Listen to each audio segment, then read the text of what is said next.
Hello friend, केम छो? जय श्री कृष्ण। आज આપણે બનાવીશું શીંગ પાક પરફેક્ટ ચાસણી બનાવવાની રીત સાથે। તો ચાલો બનાવીએ શીંગ પાક।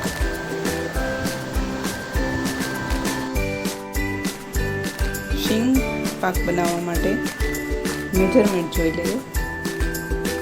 એક વાટકો ભરીને શીંગદાણા લીધા છે, એક વાટકો ભરીને ખાંડ અને પોણો વાટકો ભરીને મેં ટોપરું લીધું છે। શીંગદાણાને સારી રીતે આપણે શેકી લેવાના છે। તો ચાલો આપણે શીંગદાણાને શેકી લઈએ।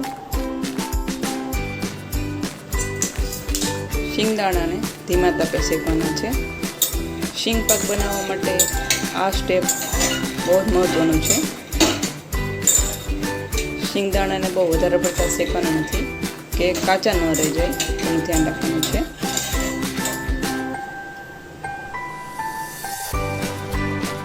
હમણાં શીંગદાણા શેકાને રેડી થઈ ગયા છે। આવી રીતે પોતા નીકળી જાય શેકવાના છે। હવે તેને થોડા ઠંડા થવા દઈશું, જેથી બધા પોતા ફટાફટ નીકળી જાય। શીંગદાણા ઠંડા થઈ જાય પછી તેના પોતા ફટાફટ આ રીતે નીકળી જાય છે। જેથી કરીને આ સ્ટેપ શીંગદાણા ઠંડા થઈ જાય પછી જ કરવું। મેં અહીં બધા શીંગદાણામાંથી ફોતરા કાઢી નાખ્યા છે। હવે તેને ક્રશ કરવાના છે। મિક્સરને ચાલુ બંધ કરીને ક્રશ કરવાના છે। એકસાથે ફેરવી નથી લેવાનું મિક્સર। શીંગદાણા મેં ક્રશ કરી લીધા છે। હવે આપણે બનાવીશું ચાસણી। ચાસણી બનાવવા માટે મેં એક પેન લીધું છે, તેમાં એક વાટકો ખાંડ નાખી છે।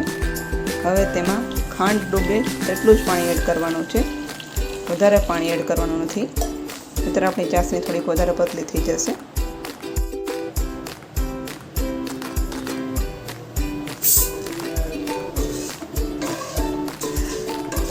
ધીમે ધીમે તેને હલાવતા રહીશું। આપણે ધ્યાન એ વાતનું રાખવાનું છે કે ચાસણી વધારે કડક ન થઈ જાય, એક તારની ચાસણી બનાવવાની છે। ચાસણી આપણે 1.5 કે 2 તારની નથી કરવાની, એક જ તારની ચાસણી બનાવવાની છે। 1.5 કે 2 તારની ચાસણી થઈ જશે તો આપણો શીંગ પાક કડક બનશે। ચાસણીમાં આ રીતે બબલ્સ થવા લાગે ત્યારે આપણે ચાસણી ચેક કરી લેવાની છે।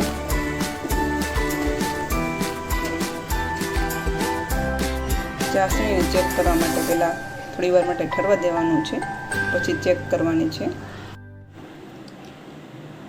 તમે જોઈ શકો છો આપણો તાપ તૂટતો નથી, મીન્સ કે આપણી ચાસણી બનીને રેડી થઈ ગઈ છે। તો હવે આ સમયે શીંગનો ભૂકો એડ કરીશું।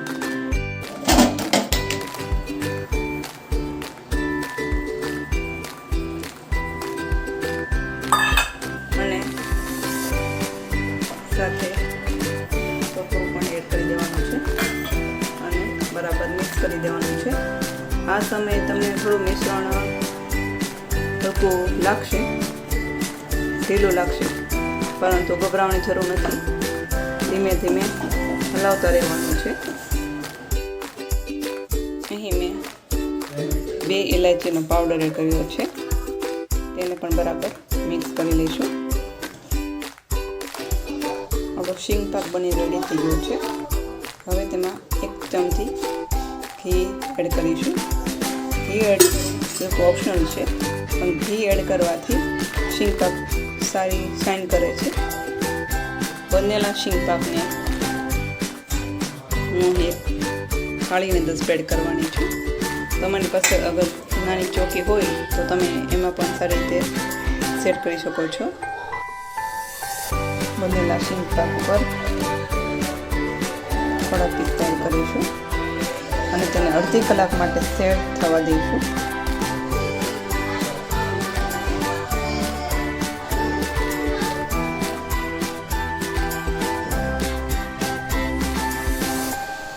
તમે જોઈ શકો છો સરસ મજાનો આપણો શીંગભાગ બની રેડી થઈ ગયો છે અને તેના પીસ પણ બહુ સરસ બન્યા છે. તમને મારી રેસીપી સારી લાગતી હોય તો કમેન્ટ બોક્સમાં ચોક્કસ કહેજો અને લાઈક, શેર અને સબસ્ક્રાઈબ કરવાનું નહીં ભૂલતો. બાય.